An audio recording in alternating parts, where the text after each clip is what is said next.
Hi, Godard. How are you? Hi, Lisa. Good. I'm going to turn off the recordings.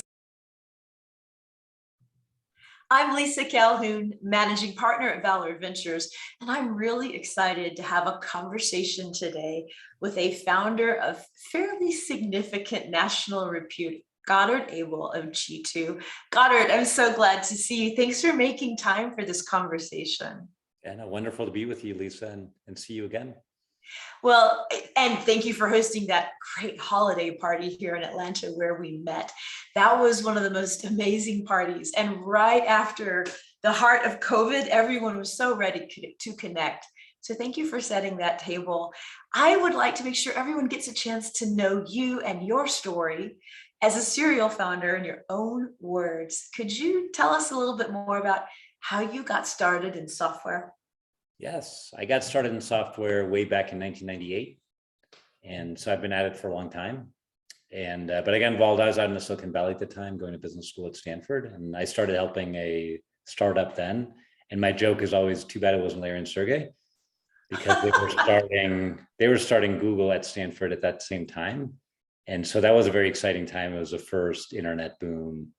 And which kind of led to, later they called it the .com bubble, but there was so much excitement, so much investment happening in the internet and new companies. And so I got caught up in that.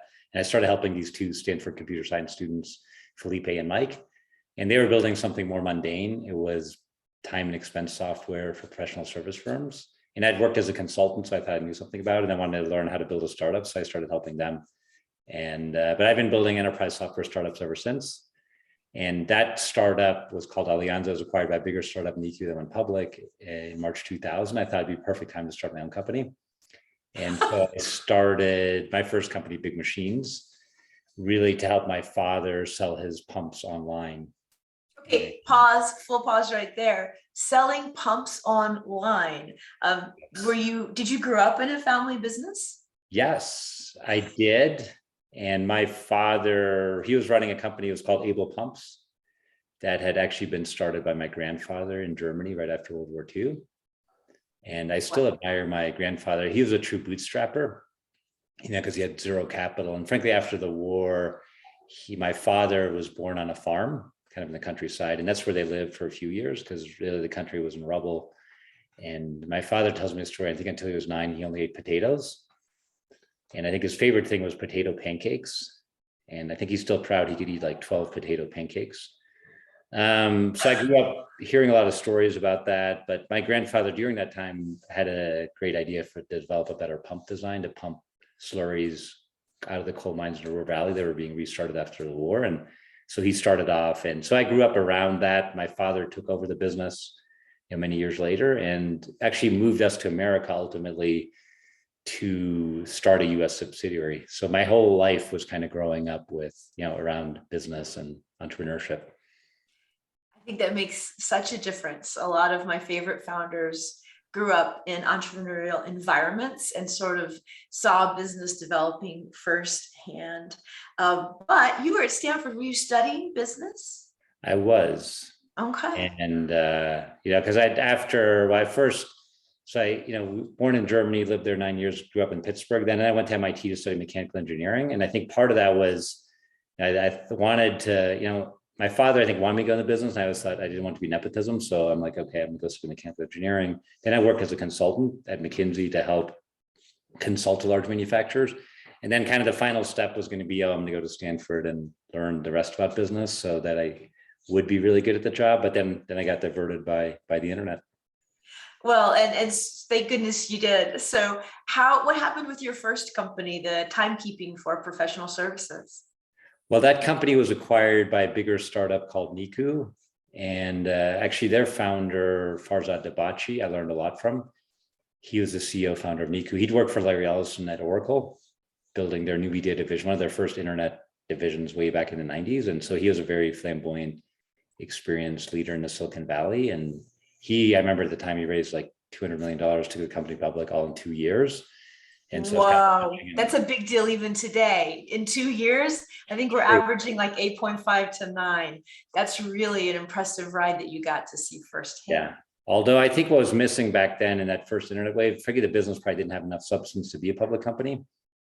And I think you might remember that era. And so then it struggled for a few years, but it was certainly exciting to see. And today's version of that is called SPACs. Go ahead. Yes. No, I think that's true today. So the company wasn't quite ready for it, but I felt like I learned a lot. Just how do you tell a big story? How do you raise money? And he was just great at the marketing and building a big story very quickly.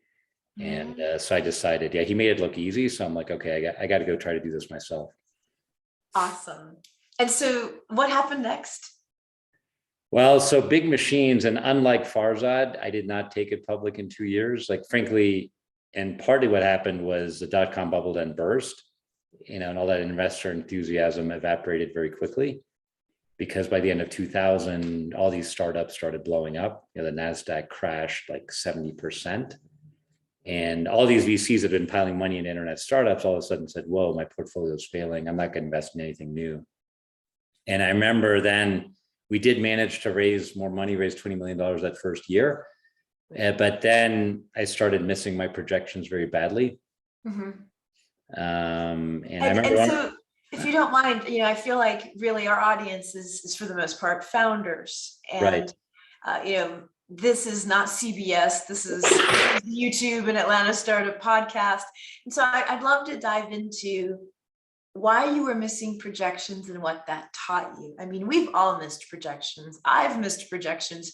And the thing is, year after year of planning as a founder myself, there's this internal tension. Do you set the go for it projection and share that with your team and have your team share back with you and then disappoint yourself as you fail to miss that incredible everything goes perfect mark?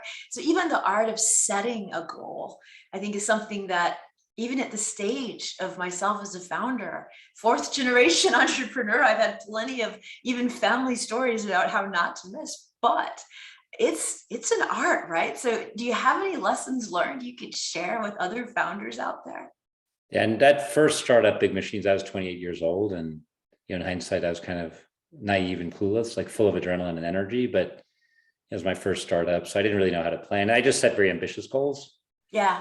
And partly I was just helpful in raising money because investors, I think venture capitalists, right, especially at that time, they wanted big, bold bets on the internet. And so I gave them a big, bold bet. Yeah. And honestly, I just didn't have enough experience to know, was it feasible or not? But I said, why not? Let's go for it. And it got the team excited, right? So it kind of worked to get things going. But then I did set a bar I couldn't meet at all. And frankly, some of the things also happened outside of my control. And that's also the problem with planning and projections because the dot-com bubble burst. I remember our first year manufacturers were very much willing to talk to us because they're like, oh, we got to learn this internet thing or else we're going to get .com, we're going to get Amazon. There's a lot of excitement and fear, like I have to learn. So they would talk to us. And by year 2, they're like, oh, the internet was a fad. And I remember 2001, there were also all these credit analysts speculating Amazon was going to go bankrupt. Right. Oh, I remember that. I remember it was, it's all of tech has been a fascinating journey, still is. I mean, this story is still unwinding page by page. True. But so what happened? Did you wind it down? Well, almost, because we did then, I made these projections. I think it said, like that second year, we'd sign up like 50 customers. I think this was 2001. And then also 9/11 happened, in 2001. And so then that led to a broader recession. And we were trying to sell to manufacturers. First of all, they were like, well, the internet was a fad. Second of all, we're now in deep recession. We're not investing in anything. So they might take a meeting, but at the end of the meeting, they're always like, well, you're a .com. It was interesting, but you're probably going to go out of business. And so thank you, but I'm not buying your software. That was how most of our meetings went, which was very depressing. Yes. And so I think we only did like 3 or 4 deals instead of 50. And that continued in 2002 and 2003. And then 2003, we only had about a dozen customers. And I'd miss projections every quarter, 2001, 2002, 2003. And then my co-founder and I, Chris, we sat down and we're like, what do we do? We had $1 million left. And we're like, hey, either we just give that back to our investors and go try to be consultants and engineers again. Hopefully somebody will employ us, and we also knew we weren't gonna be able to raise any more money because after 3 years of missing projections, investors weren't very interested. So it was, but ultimately he decided, let's go into organic growth mode and let's persevere. And I think the reason we did that was one, the dozen early manufacturing customers we did have, they were actually having success with this, like the internet. They loved you, right? I mean, you stay for the customers who love you. That's always the case. They become your lighthouse. Indeed. And we thought that eventually, and I think that customers we had at that time, they were very innovative thinkers, they're leading manufacturers, and they were moving their distribution online with big machine software. So we're like, okay, this can happen. And then the other thing, we just believed in each other. And Chris and I got an MIT together. We were best friends. So we also didn't want to let each other down and our team down. So we said, let's persevere. But we did have to scale the company down. First year we hired up to 70, and then a couple of rounds scaled all the way back to 20. And in 2003, we kind of said, we came up with a plan. We said, hey, in a year, we got to sell enough deals so we can get to cash flow positive in a year. And that's our only way out of this. And right. It's the only way to keep payroll. And it was scary because honestly, at the time, it felt like at best a coin flip. Yeah. Are we going to be able to do it or not? But we also just said, like, we trust each other. We want to make this happen. So we persevered. And then we did make that happen. And then we were lucky. Well, 2004 is still kind of a struggle, but then by especially 2007, I remember being the turning point. We partnered with Salesforce. And all of a sudden, thanks to Mark Benioff, all of a sudden the cloud did start getting popular and people wanted their selling tools online and in the cloud. And luckily we already had one. We've been working on it for 7 years. And then all of a sudden also Salesforce needed a partner for a lot of their big customers. Like I remember Rico actually in Atlanta visiting them, their US headquarters, but Salesforce was competing with Siebel, and Siebel had quoting and configuration tools. Salesforce didn't, but we became their go-to partner for SaaS and cloud for their big customers that needed sales configuration quoting tools. And so all of a sudden, 7 years later, we were in the right place, right time, and we really grew with them. And eventually the company was acquired by Oracle and turned into tremendous success. But after many years of struggle, and I just remember being overwhelmed by fear and anxiety those years, because I kept thinking, like, I'm going to ruin my own career, lose my dad's money. My dad became my first investor and customer, and ruin all my friends' careers, right? So and lose all my investors' money. And it just felt like this overwhelming burden of fear and anxiety that for many years, just felt like such a struggle and a grind. Congratulations on your sale to Oracle. That's amazing. Things like that don't happen if you don't have the courage to stay with it. And a lot of people, like you said, it felt like a coin toss. And then you had to dig deep and decide, well, you can't make sure you're successful, but you can show up for yourself. That's really impressive. That's quite a story. And so you didn't retire? I mean, a lot of founders going through the gauntlet like that and with such a strong exit, oftentimes they kind of say, okay, whew, got out of here alive. But what did you say? And I did have, after I stepped down from big machines, I had about a year where I didn't really work much. Yeah. And Called recovery. and frankly, Yeah. like at the time I wouldn't have admitted it, but in hindsight, I was burned out. Yes. And then I was also lucky. I was home with my wife, and we had 3 young kids. They still have 3 kids now. They're teenagers, but at that time they were young, and so in that sense, it was wonderful to have time home with my wife and my kids. But then, frankly, I also felt depressed. Like after a few months, like I wasn't getting out of bed in the morning. Why did depression kick in? If that's not too much to ask, I'm sure people would be interested. Yeah, and I think it was. And I pondered that myself, because a lot of my friends were like, oh, this is awesome. Like you sold your company, like you can just play golf, hang out with your family. It sounds wonderful. And it was in a lot of ways. But I think I realized after a few months, I was just missing a purpose. And I think I only realized then why my company gave me a lot of meaning. And I did miss my team. A lot of them had become my really good friends. And I missed that purpose of building every day with a team, colleagues and friends, being on a mission together. And so I realized that I missed it. And then I just kind of came to the realization I want to do it again. And also I was lucky with a successful exit, right? I could do it from a different place of consciousness, where the second company, we started G2 then, but then we decided from a very different place. We're like, hey, this is a choice. And because it's like big machines, after I started, the beginning it was a choice, but then it felt like it just became like a burden where like, I have to do this. I have to make this succeed. And we did, but it felt like that. Whereas then I was like, oh, let's choose. And let's really also be conscious about how we shape the culture, how we impact the world. And then I think I still remind myself today, I'm still an entrepreneur, still building, some days it's still rough.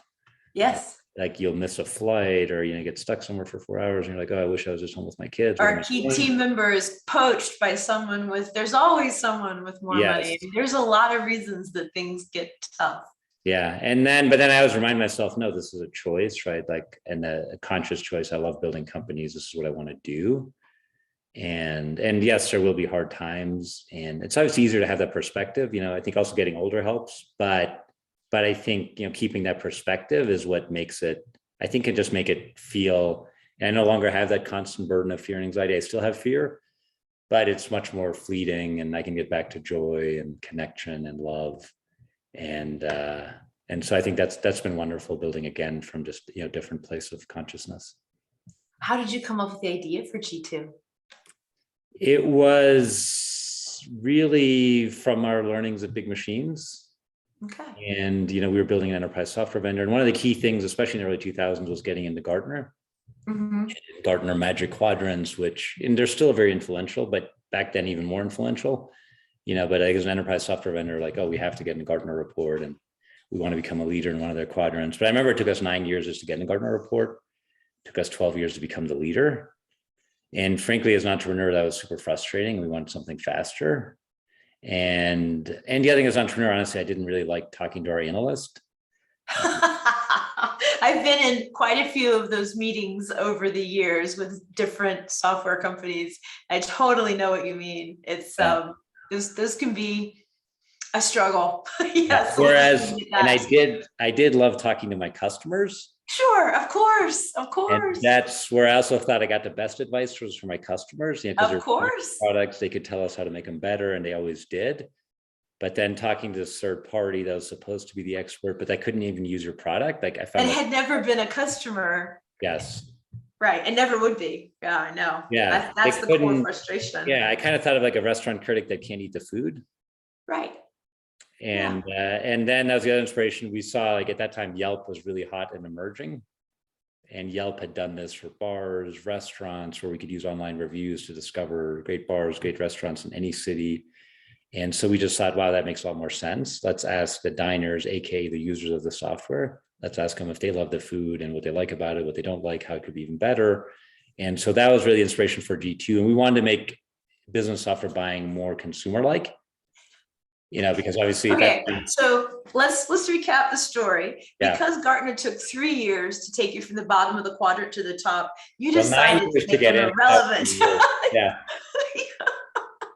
Okay, cool. I like that kind of grit. Yes. That is a No, we're winner's like, attitude. we both for ourselves. And I do think that this business idea is like solve your own problem, right? And I think my Yeah. first company was solve my father's problem, which I saw him having, like, how's he going to sell online? And then the second company was like solve our own problem as software entrepreneurs, right? It's too hard to validate our solutions, too hard for customers to discover us. And so the both problems we're passionate about solving. How did you get, because, these days it's being really framed as the cold start problem. Cool book out by Andy Chin kind of frames that up for people who may not be as familiar with it. He's very familiar with it, does a good job in that book. But how did you get the first 100 software companies to post for reviews when you didn't have a legacy of a bunch of software companies there for reviews? And Lisa, I think you're right. We had a severe cold start problem. Yeah. And we quickly realized that at G2, we quickly got out of our euphoria phase. We're like, oh, we have this great idea. It's going to be Yelp for software, and we got a story in TechCrunch, and it's going to be amazing. And then we realized, wow, nobody wants to write reviews. Right. And a review site is only interesting when you have a lot of great authentic review content. And so that was our struggle the first few years, frankly. And but the first thing we did, we went to Dreamforce, and I mentioned with Big Machines, we're a big Salesforce partner, so we knew that ecosystem. And we just put up like a booth, and we're handing out $5 Starbucks cards to get our friends in the Salesforce ecosystem to review Salesforce and related products they were using. And so that was kind of how we started. And then the other tool we used was LinkedIn, where we would just literally kind of pull all-nighters, emailing or reaching out to all our friends that might have skills around CRM software, and just be like, hey, please, do us a favor, write a review. And then we'd run competitions. Shameless begging. I mean, it works. Yeah. And then we did. It's a proven strategy, especially when the founder is doing the begging. I agree. And we all did, right? Me and my co-founders, we all would just ping friends and ask them for reviews. And obviously it's not scalable, right? But I think also like Lean Startup, great book, they talk about at the beginning, your methods often aren't scalable, and that's okay. Yes. Right? Because you just got to get your MVP. And our MVP was really CRM software in just one category. And we knew, hey, we have to get a lot of reviews of Salesforce, Microsoft. We knew what the leading products were. And we're like, hey, we have to, and then we created this thing called the grid, which is our version of the quadrant. But we said, hey, it's not going to be based on analyst opinion. It's going to be 100% on user opinion. But to get on our grid, you had to have at least 10 reviews. So then we had to go out and for the top 20 CRM products, get at least 10 reviews, ideally a lot more. And then we finally made that work. And that was kind of our MVP. And then what we discovered is once we had that out there, we had like good content on CRM software, then we did start to rank on Google. So software buyers started coming. Yeah. And then we were able to, especially some of the smaller vendors signed up first, because we always said G2 is going to be free. And Salesforce, I think, was already number one because it had the most reviews. And that was freemium, like they didn't have to pay us for that. But then we did say, hey, let's create some marketing solutions. And the first ones that started up, I remember, was like Workbook CRM. Small CRM vendor out of England, and they were like, ooh, we'd like to reach more of your audience. So they started licensing our content, becoming one of our first paid customers. And so then, that was kind of, like I said, the MVP was one category. And then eventually we figured out how to scale that. Now we have over 2,000 categories. And so that was kind of how we got going. How many reviews, as we have this conversation, are there on G2? I mean, it's massive. Yeah, now I think there's like over 1.6 million authentic reviews. Yeah, that's a lot of current perspective on a lot of current software. That's really adding value back to the system. Yeah, and we're still trying to get a lot more because there's over 100,000 listings on G2. And obviously some like Salesloft have thousands of reviews, but other products still don't have any. And so it's something we continue working on. And the other cool thing about our industry, software truly is eating the world. So now we also have over 2,000 categories of software, but that just keeps growing because entrepreneurs keep inventing new apps like Calendly, for example, but they create new categories like online scheduling software, and they keep creating new categories, new apps. And so, which is wonderful, because our platform can keep growing, but we're also never done with the cold start problem because every new software listing has that problem. If there's no reviews, there's no insight for the software buyers, so our site isn't interesting. And so we keep trying to build our community where we can recognize the G2 users that do contribute the most and share their insights, because that does then help people find better software. And we do believe that's very important. There's 1 billion knowledge workers in the world, especially during the pandemic. We saw like we all had to rely 100% on digital tools. Right now we're on a Zoom, and the Zoom founder Eric Wan's also a huge fan of G2. They have over 40,000 reviews, and I remember I met him in 2014. and he was just getting started. And Fred was very skeptical of his idea because it's like he'd actually built WebEx at Cisco, and there was GoToMeeting, right? There are a lot of web meeting tools. There's Google Hangouts, and I'm like, why does the world need another one, Eric? Skype video. No, I know. It didn't seem like it needed to be solved. I agree back when he envisioned it, but his product vision of making it more elegant, more usable, really a winner. Yeah, and I think his mantra, and he explained this to me at the time in 2014, but he's like, hey, I'm just going to deliver more happiness. Yeah. And that's still his mantra today, like deliver more happiness to Zoom users, also to his employees. And that's just his mantra for life. And like I said, I was skeptical, but then he did that so well that, he did make it so much easier, makes us so much happier on web meetings. They're so much more reliable, so much better and then obviously the pandemic happened, and I would have never expected it to become like such a household tool. They were already winning in the business world before that, but then all of a sudden, like my dad, who's now, I think. I know, I used Zoom all the time, and I was thrilled that suddenly everybody else got trained. It's like, okay, great. So those of us in tech were already doing it, right? But all of a sudden, like my dad, who's in Vienna, Austria, right? And he frankly struggled with technology because most of his work life, he didn't even have a computer, and but then Zoom, he was able to figure out quickly. And probably like a lot of people during the pandemic, right? We're having family calls on Zoom, and who would have thought? Oh, I know. During the pandemic, I had my birthday party on Zoom and invited all the people I wanted to see. And if I'd had the real life party, only half of them would have been available. But on Zoom, Yeah. they all showed up, talked to each other. It was so much fun, actually. Yeah, and that was also cool for G2 because I remember when the pandemic started, March 2000, our traffic to video conferencing was up like well over 400%. Yeah. So all of a sudden, everyone needed a video conferencing app, and then Zoom already had the most reviews, most happy reviews. So I think we played a small part in it, but just to we were a resource to help people discover great apps like Zoom, get through the pandemic, discover digital apps. It was cool that it was actually 8 years after we started the company, but they're like, oh wow, it is becoming like an essential utility to a lot of people around the world that now need better software, better digital tools. So a lot of your background, I mean, multinational for sure, but a lot rooted in the Valley, in Stanford, MIT, real startup hubs. I want to talk a little bit to the founders here in the South. I mean, huge opportunities in the South for software building. You know how bullish I am on that. 40% of the US population is in the South region, and some great universities like Georgia Tech, Meharry, others, turning out bright young minds that now post-pandemic are probably not going to be getting on planes to move to go to jobs on the coast. We're going to stay and build here. And so this is what, I think the pandemic was a real break event, not a slow move, but a real fast move. Things are different. Would you mind sharing with our founders how to build a first-class entry on G2? Any secrets, any tips, pimp it out so that we can then talk about how to get their first 10 reviews. Yeah, no, and I do think we also see tech booming in Atlanta and the South. That's why I'm really excited. That's where you and I met. We did an event for the Atlanta tech community back in December because we hired our new CMO for G2, Amanda Malco. And she's a long time. She grew up in Atlanta.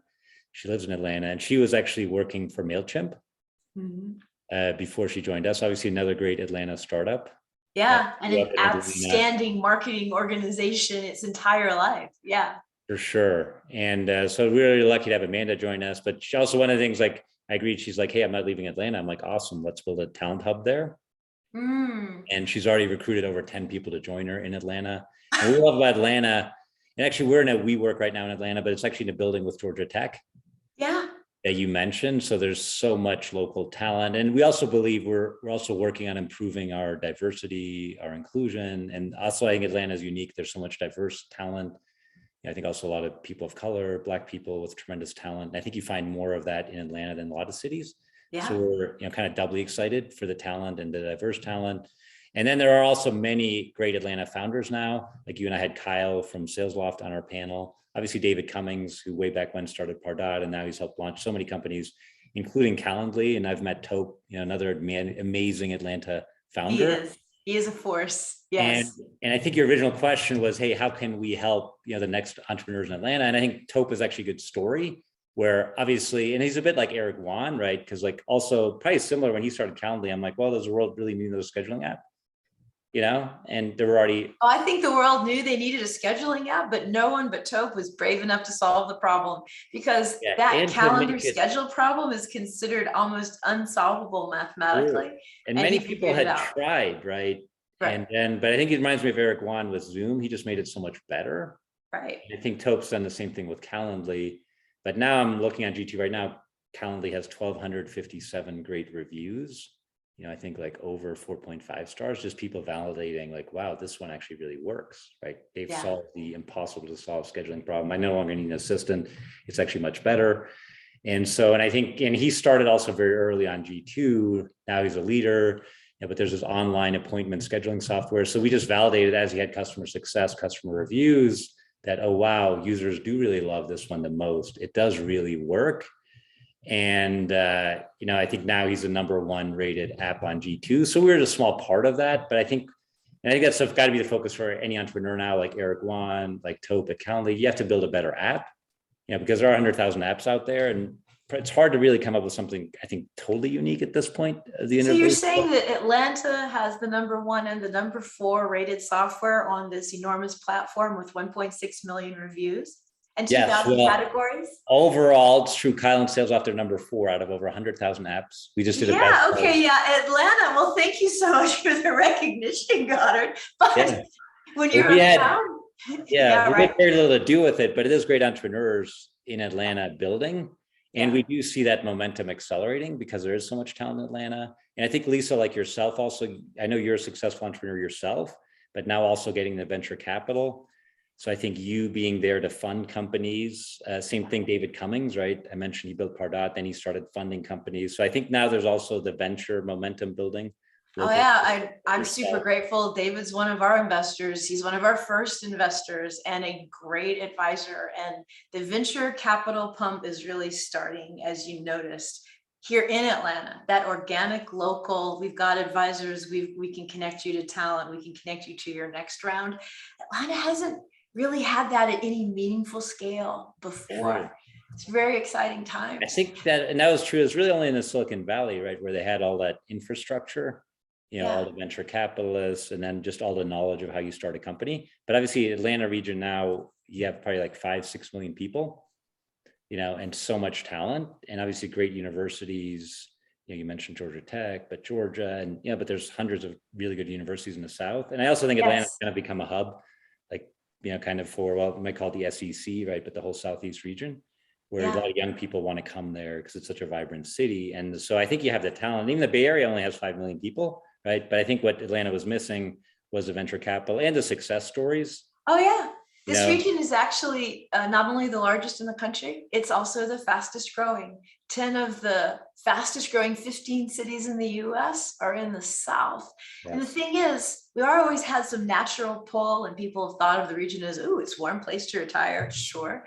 But young people weren't able to stay and build their family lives here. They could go to college here, and many choose to, but they couldn't build a life in tech.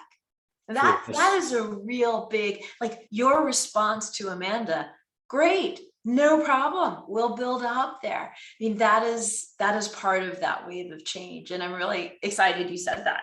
Right. And maybe one other story, I think, for founders, well, like Kyle at Salesloft, I remember his first investor, Emergence Capital. They're also an investor in G2. But I think traditionally, like the Emergence Capital of the world, I remember this was true even 10 years ago. If they're like, hey, Kyle will fund you, but you have to move out to the area. That's what they used to say even 10 years ago. They're like, no, like we'll fund you, but you have to move. And and I think that had started changing before the pandemic, but I think now it's been obliterated, because I think we've all seen, wow, you can build software anywhere. And I think frankly, the trend, and I have a lot of entrepreneurs friends in the Valley, but frankly, the trend's now been, they've been moving out of the Valley, because all of a sudden, because it's so expensive, so crowded, and frankly, there's so much competition there for talent that I think as an entrepreneur, I think you're much better off building in Atlanta. And while there's more and more amazing startups, more and more unicorns, still, if you compare to the San Francisco area, there's a lot less density of it. So I think you have a recruiting advantage, right, where you can get the great talent. And because I think so many people, young people, motivated people, smart people in the South, they want to be part of exciting, high growth companies. Well, and I think a customer advantage. I mean, this is a little off topic for G2, and I want to get back to G2 and getting that listing on Stun. But I think startups here, I mean, I just got back from LA. I flew in last night. It was an amazing summit. I went to Mark's sister's Upfront Summit, connected with a lot of great friends. And I thought, wow, this West Coast energy and the sun, it's beautiful. But they don't have a lot of customers that aren't other software companies. And that's great if you're building for the tech industry, but if you're building for a little bit of larger world, the real world, I would even dare to say, Atlanta has various customer segments that you can go after. I mean, there's 50 Fortune 1000 headquarters in this region. And so if you're going after beverages, restaurants, textiles, recycling, airlines, you can find big key landmark customers here that are actually harder to get from a West Coast perspective. It's kind of an interesting advantage, and one that founders are now really getting to scale with. But are there any tips about building that initial listing? Let's imagine that founder, they've got a few users, they want to get the word out, they know they're going to build a listing on G2. Is there anything to optimize it that you would recommend? Well, I think really the number one thing is just take great care of your customers. And it may sound obvious, but I do think that's what, like the great founders, Kyle, Tope, that's what they all do, because, and G2 is just all about, it's just a platform for customer voice. And we do find the companies, because it is like people don't want to write reviews, everybody's busy. And then obviously tactically at some point, and we'd say, hey, once you have 10 customers, like go start asking them, like, hey, will you write a review for me? Just like a lot of restaurants will do this, like, hey, Lisa, did you love my meal? Would you write a review for me on Yelp?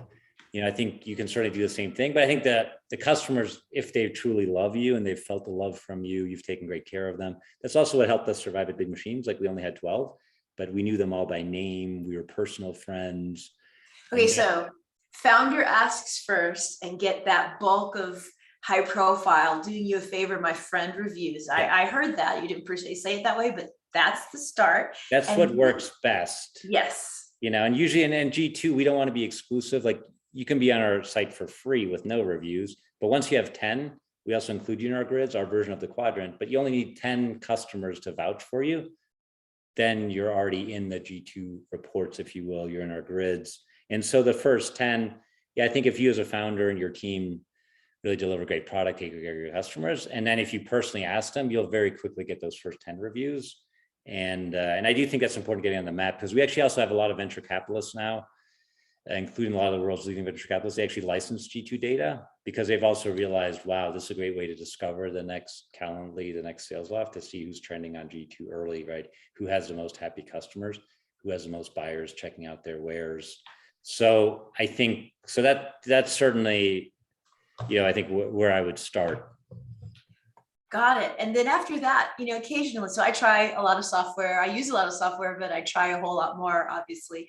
And I can't help myself. I love new software. And so sometimes some of those founders will, once I've entered their app universe, say, hit me back for review on G2. And they do it so many creative ways. And I'm sure you know even more about it than I do.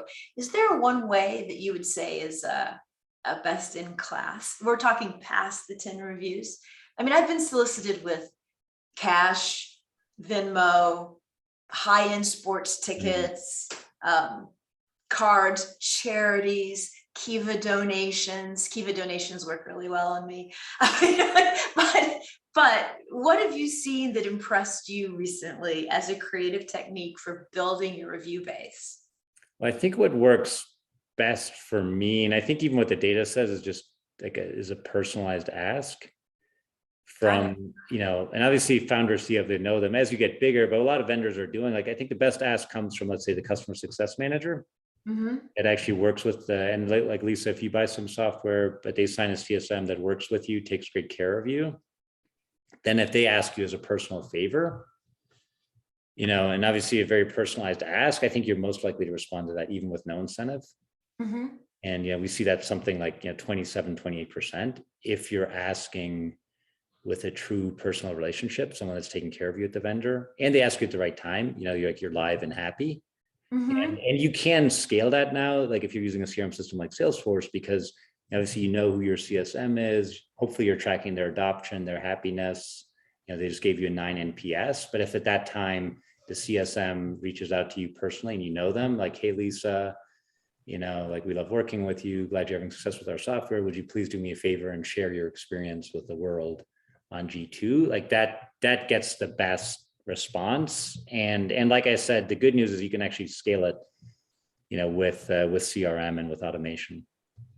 Awesome. Well, those are some super valuable tips. And even that metric, about 27% or, with a high touch, I mean, that's really good to know. So someone who's getting 30% may feel like they're failing, and no, you're doing just fine, keep it up. That's good. Yeah. Now we also learned from Yelp. I mean, 99% of people never write reviews. Right. Now, to be honest, before I started G2, that's how I was. I was just a free rider consumer of reviews. I'm like, oh, this is awesome. Like, I check out bars, restaurants. I'd use TripAdvisor whenever I go to the city. I didn't know where. Me too. Yeah, big TripAdvisor user. And but frankly, I realized I'm like, oh wow, I don't give back. And then once I started, I obviously started writing reviews everywhere because I also wanted to learn how they do it, et cetera. But that's a reality. And so yeah, if you're getting 27, 28%, that's actually really good. And so I think, but kind of making that part of ideally your customer success playbook, that at some point you also, just train your CSMs to make that personalized ask, and you make it easy for them. Because frankly, you can template a lot of it, but the key is that actually you have genuine personal connection. Because if it's somebody you don't know, now the odds probably go down to 2%. 2%. That's another really sobering stat. Okay, so everyone out there, we have a favor to ask. Think of the software that you just started using this year that you love. Like, it's like changing your day. And go leave that founder a review, because it'll make a difference. It'll help them find more happy customers like you. And I know that everyone listening to this is definitely not on the freeloader side of life. You are in this to win this, help somebody else today. And that would be very cool. And I would say, even if you're unhappy, it actually helps, and I think, because actually we also find if a product only has 5.0 reviews, like, actually people don't trust it. So I'd say also, frankly, if you're upset, and obviously ideally you do it in a constructive way, but you can also share that feedback. And then we encourage vendors. This is like actually Eric Wan, the Zoom founder, true story. He'd actually personally read every negative review. And obviously most of his were positive, but then he would always take it as product feedback. He's an engineer. And then he would go engineer Zoom to make it even better, to address whatever issue they had. And then, he would also comment to say, hey, I'm sorry you had this problem on your web meeting, Lisa. I've pushed this fix to help you. And then I think that's an even bigger opportunity, right? When the customer's upset, that means they care. And so it does. I mean, that kind of engagement is special no matter what. I mean, when you get it at any level of service in your life, and software can seem very cold, very like, oh, they built that over somewhere I don't know where and it doesn't see me. So that's a really great way of making your software experience personal on the review site. Yeah. Awesome. Well, listen, you've been generous with your time. Before you go, I want to ask, what's next? What are you looking forward to? I mean, we're doing this in March of 2022. We have all of 2022 ahead. What are some big things you're looking forward to this year, or some goals you have? And I think we at G2, we talk about our peak culture, and peak stands for performance, entrepreneurship, authenticity, and kindness. And so I love living those values. Now we have 600 very talented team members around the world. So yeah, I'm just enjoying the journey with them. And we also say we like to choose ambition, and, also peak being a metaphor for what's that. And I've never climbed Everest, but what's our personal Everest? Where do we want to get as a company? And I have more of a 3-year ambition for G2, which one is to realize our vision, which is it's truly the place you go for software. And by that, we mean that, like Lisa, if you need software for your work life, we want you not to go to Google, but to G2.com. Reality is still most people go to Google first and then discover G2, but we want to have that mind share with software buyers around the world. We're like, I need a better app. They just think G2. So we want to get there. And that's only going to be based if we have the most trusted, best insights that really help the software buyer find the right app. So I think that's the number one goal, realize our vision. And then I was also an entrepreneur. I want to build a meaningful public company, which I've never done. My first 2 companies were acquired. So I want to get to the point, ring the bell with our team, and have that very special moment. So those are the big peaks we're striving to climb over the next 3 years. That's exciting. Those are some amazing goals, and thank you for sharing them with me and with everyone who's watching and listening. Really appreciate your time and wish you all success in 2022. Hope to see you back in Atlanta real soon. No, me too. Thank you, Lisa. Thank you.